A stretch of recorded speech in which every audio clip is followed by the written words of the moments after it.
ರೇಣುಕಾ ಸ್ವಾಮಿಯನ್ನು ಹೊಡೆಯೋ ಲೈವ್ ದೃಶ್ಯ ಐಫೋನ್ ನಲ್ಲಿ ರೆಕಾರ್ಡ್. ದರ್ಶನ್ ತಳಿಸ್ತಿರೋ 3 ಸೆಕೆಂಡ್ ದೃಶ್ಯ ಡಿಲೀಟ್.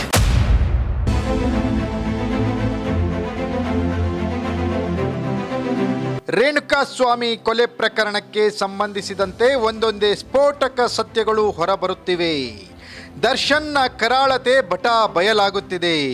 ರೇಣುಕಾ ಸ್ವಾಮಿ ಮೇಲೆ ಹಲ್ಲೆ ಮಾಡಿದ ವಿಡಿಯೋವನ್ನ ದರ್ಶನ್ ಶಿಷ್ಯರು ರೆಕಾರ್ಡ್ ಮಾಡಿದ್ದಾರೆ.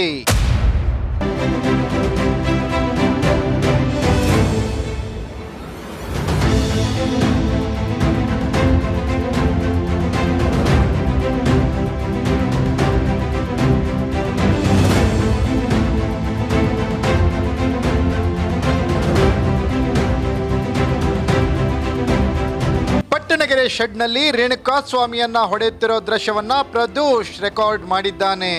3 ಸೆಕೆಂಡ್ ವಿಡಿಯೋದಲ್ಲಿ ದರ್ಶನ್ನ ಖರಾಳತೆ ಇದೆ ಎನ್ನಲಾಗಿದೆ. ರೇಣುಕಾ ಸ್ವಾಮಿ ಮೇಲೆ ದರ್ಶನ್ ಹಲ್ಲೆ ನಡೆಸುವಾಗ ಪ್ರದೋಷ್ ತನ್ನ ಐಫೋನ್ನಲ್ಲಿ ವಿಡಿಯೋ ರೆಕಾರ್ಡ್ ಮಾಡಿದ್ದನಂತೆ.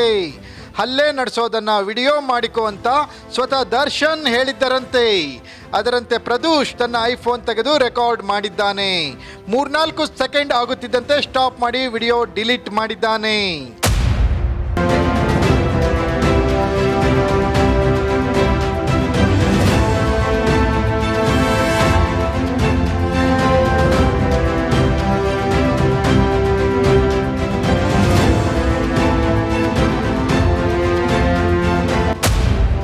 ಈಗ ಪೊಲೀಸರು ಡಿಲೀಟ್ ಆಗಿರೋ ದೃಶ್ಯವನ್ನ ರಿಟ್ರೀವ್ಗೆ ಒದ್ದಾಡುತ್ತಿದ್ದಾರೆ. ಕಾಮಾಕ್ಷಿಪಾಳ್ಯ ಪೊಲೀಸರು ಸಿಐಡಿ ಟೆಕ್ನಿಕಲ್ ಸೆಲ್ಗೆ ಐಫೋನ್ ರವಾನಿಸಿದ್ದಾರೆ. ರಿಟ್ರೀವ್ ಮಾಡಿಕೊಡುವಂತೆ ಕೇಳಿಕೊಂಡಿದ್ದಾರೆ. ಐಫೋನ್ನಿಂದ ವಿಡಿಯೋ ರಿಟ್ರೀವ್ ಮಾಡೋದು ಅಷ್ಟು ಸುಲಭ ಅಲ್ಲ. ಹಾಗಾಗಿ ಹೊಸ ಟೆಕ್ನಾಲಜಿ ಬಳಸಿ ವಿಡಿಯೋ ರಿಟ್ರೀವ್ಗೆ ಸಿಐಡಿ ಮುಂದಾಗಿದೆ. ಒಂದು ವೇಳೆ ವಿಡಿಯೋ ರಿಟ್ರೀವ್ ಆದರೆ ಅದು ಕೇಸ್ಗೆ ಮಹತ್ತರ ಸಾಕ್ಷಿಯಾಗೋದು ಸತ್ಯ.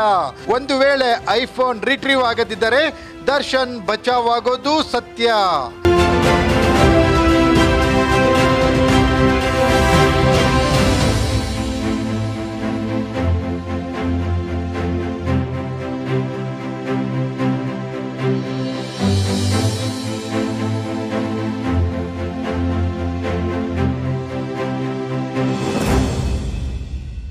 Bureau report, focus Karnataka.